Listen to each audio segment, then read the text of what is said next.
Welcome to Homeschool South Africa and Free Range Schooling. If you'd like to know more about us, please pop over to our website at www.homeschoolsouthafrica.co.za.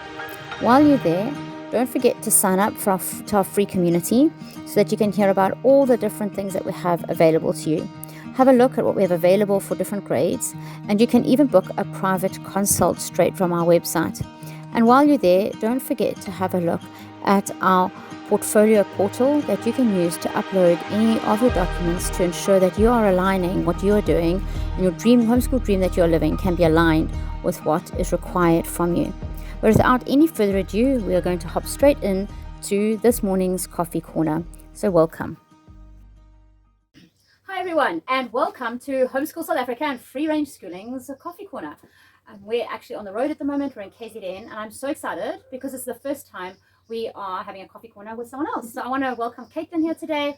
And you so often hear from me and our story that I thought it would be really amazing to bring in someone like Caitlin, who has an amazing story as well, and to share a little bit about her and her journey, and get to know her. And you're hopefully going to see a bit more of her around as well. So let's jump in and welcome Caitlin. Thank you so much for having me here today. It's good to be here with you. And it's so exciting having Caitlin here because I've known her for a very long time, and it's been amazing watching their journey. They have 4 children, aged 4 to almost 12. And so Caitlin, tell us a little bit about you and about where you are and just a little bit about the family quickly. So we have 4 children, as you said. My oldest is a boy, and then 3 daughters following that.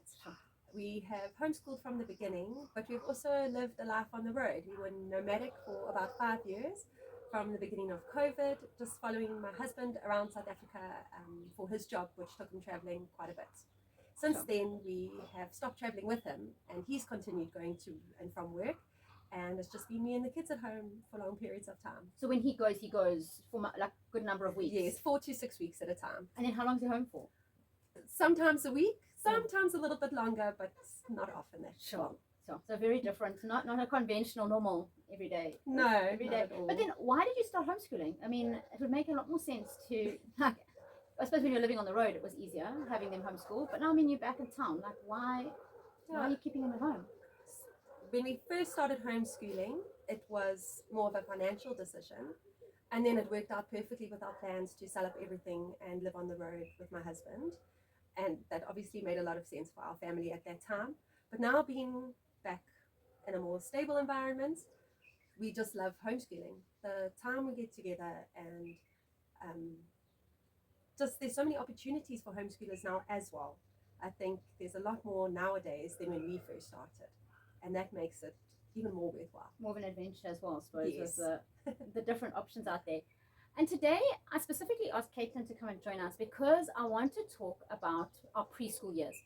I have so many parents messaging me and sending emails asking about grade R and the preschool years. So we had our 7 children, and we homeschooled them, but it was very long ago, and our youngest is 11, whereas you're still full on in the primary years with 4-year-olds and 6-year-olds.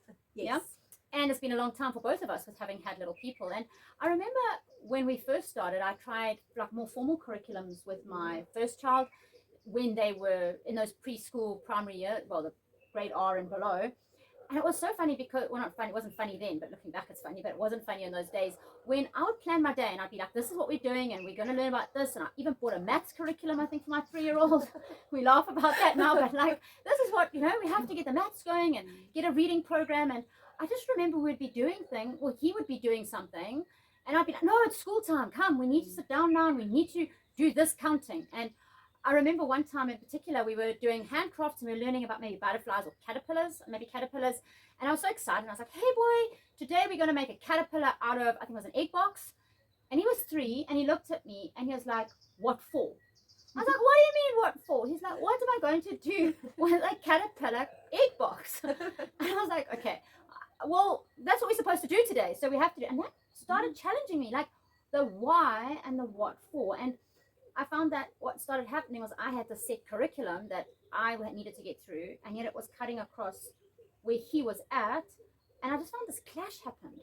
And we had to shift a lot in those early years to counter that.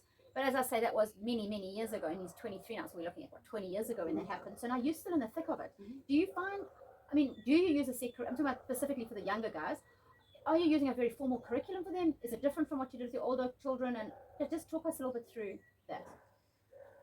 So we do not use a set curriculum, although having the older kids at home, I do find the younger ones, they want to do that paperwork Yes. and do something that looks the same as what their older siblings are doing.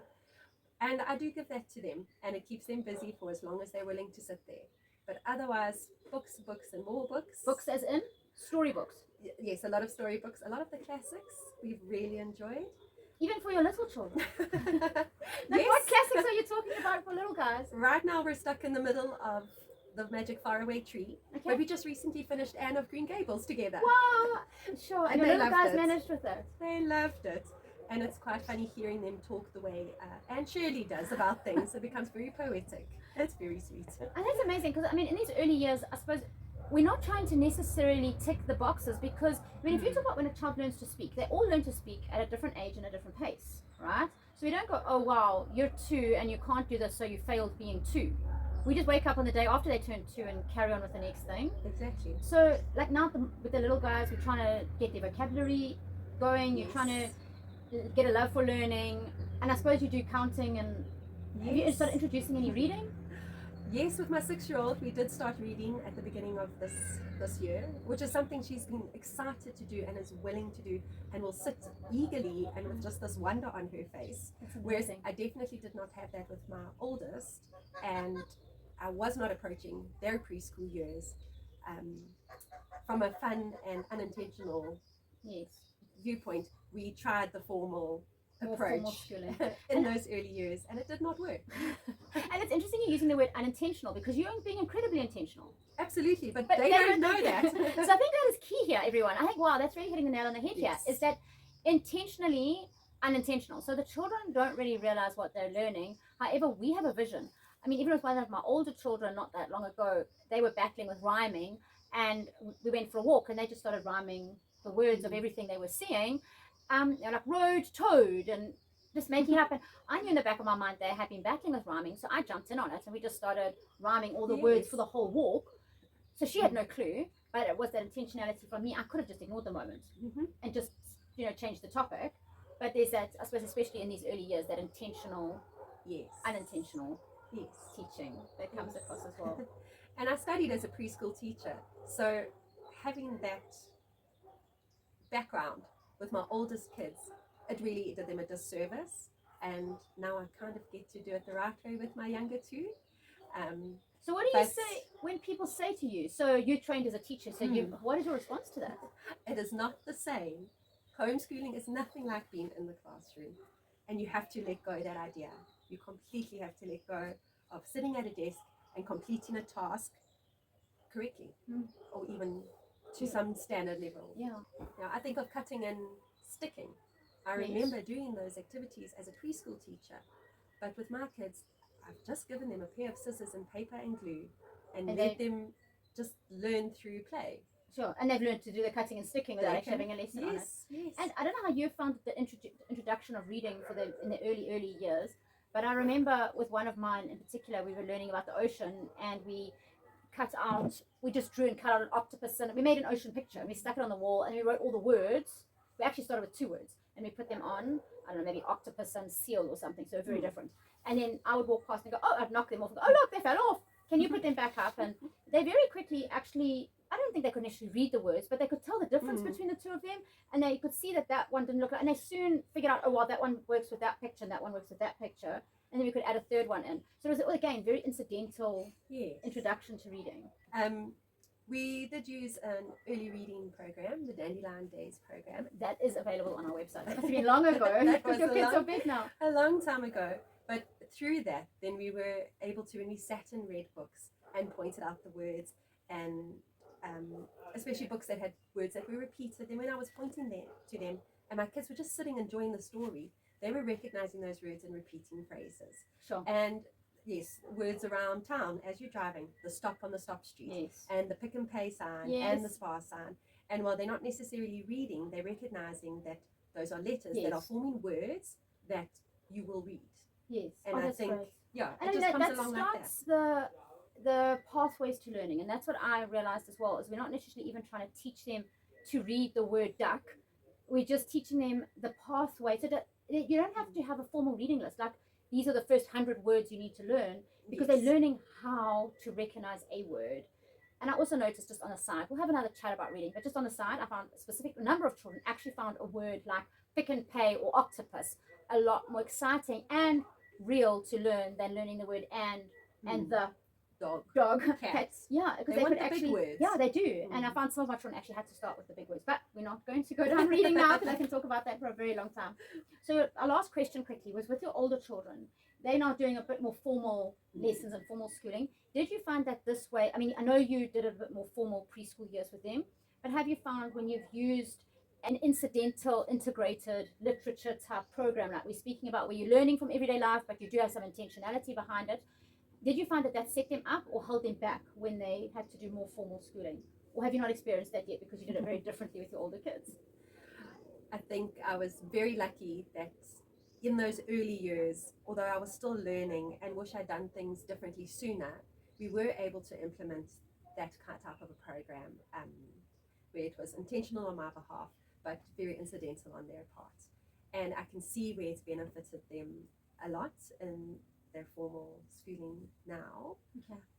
But I can also see how with my younger two, doing it this way from the get-go, I'm hoping that it will lead for Yes. easier lessons. Yes, because they've had, Charlotte Mason always says, what a child needs 6 full years of play Yes. and learning from the world around them.